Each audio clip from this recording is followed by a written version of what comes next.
তেওঁৰ নিজৰি কাপেৰে শব্দ হৈছিল সীতা।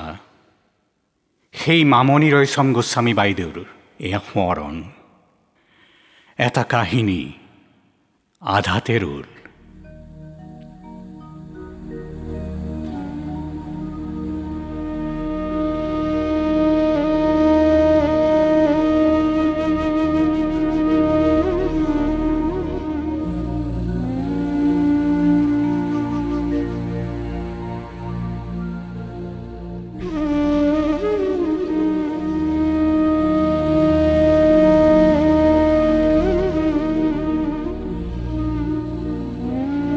এটা কাহিনী আধাতে ৰোল।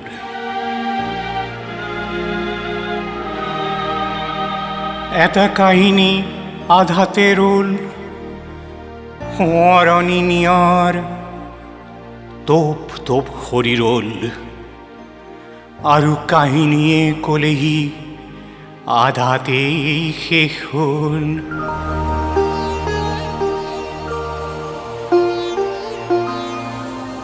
দস্তাবেজ আধা লিখা হল, চৌদিশ ধুঁৱলি কুঁৱলি, নিতাল নিমাত, নীলকণ্ঠীৰ নিজৰি কাপৰ চিয়াঁহী শুকাই গ'ল অকস্মাৎ। আৰু দুচকুৱে বাতৰি বিলালে, জাৰৰ আকাশ টুকুৰা টুকুৰ হ'ল। বিষণ্ণ ডাৱৰ চপৰা চপৰ হ'ল। আৰু গোমা ডাৱৰে ক'লেহি, টুকি ল'লো খোৱা হাওদাৰ সমস্ত বিষাদ। নিজৰি কাপৰ নীলা চিয়াঁহী শুকাই গ'ল। আৰু কলিজাই উভতি ধৰিলে সহস্ৰ হিয়াৰ যি আকুতিৰে নীলা, কিদৰে শুকাই সেই ট্ৰিপ দিয়া চিয়াঁহীৰ নৈ। আজিও দল দোপ হেন্দল দোপ আখৰৰ চৈ।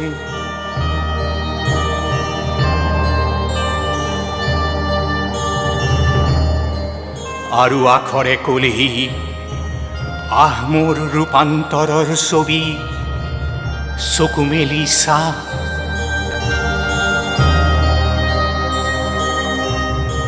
এইবাৰ তোৰ মোৰ বুকুৰ কোণত আখৰৰ ৰসায়নে পাতনি মেলিলে।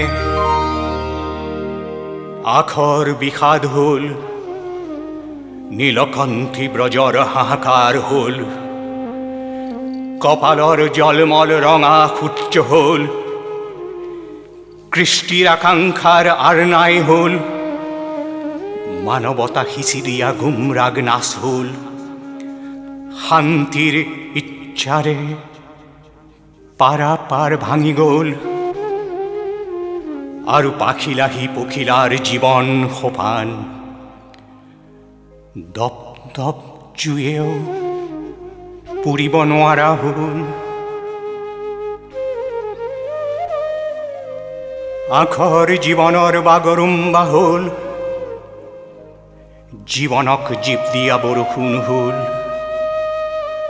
আখৰ সীতা হোৱা ৰামায়ণ হ'ল। নজহে নপমে এই আমৰঙা চৈ। আজিও দল দোপ হেন্দল দোপ, কৰখন ব্যস্ত আখৰৰ মই। আখৰৰ পথাৰত নতুন ধ্যানৰ চৈ। নীলকণ্ঠীৰ আখৰত নতুন ধ্যানৰ চৈ। নীলকণ্ঠীৰ আখৰত নতুন ধ্যানৰ চৈ। নীলকণ্ঠীৰ আখৰত নতুন ধ্যানৰ চৈ।